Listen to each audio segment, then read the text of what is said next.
Hi everyone, in front of me I've got HONOR Magic6 Pro, and let me share with you how to block a number on this device. So I'd like to present you two different ways of blocking the number. So let's start with the first one, with the contact list. Let's open it, for example, with the usage of the dialer. Now let's find the contact you'd like to block and tap on it. Tap on More, so the 3 dots icon, and block contact.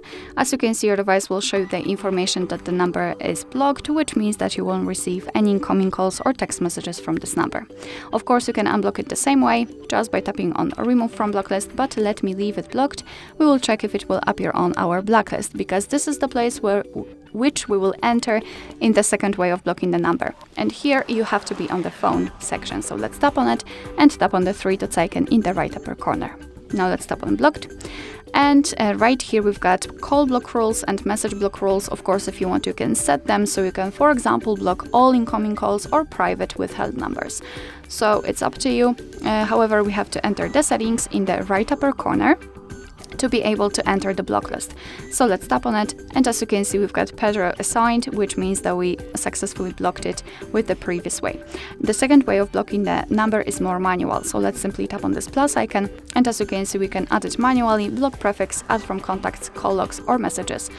Those options are similar to the previous one. However, you will be able to mark a lot of contacts in a row, so you do not have to block each one manually. So let's tap on add manually, for example, and as you can see here, we can enter the number and simply tap on OK. And as you can see, it will immediately appear on the block list, which means that you will now receive calls and messages. Of course, you can tap and hold it to open this kind of marking list. And here you can remove the number from the blacklist. Just mark it, tap on remove, and tap on remove, and the blacklist is empty. Alright, so that will be all. Thank you so much for watching. I hope that this video was helpful, and if it was, please hit the subscribe button and leave the thumbs up.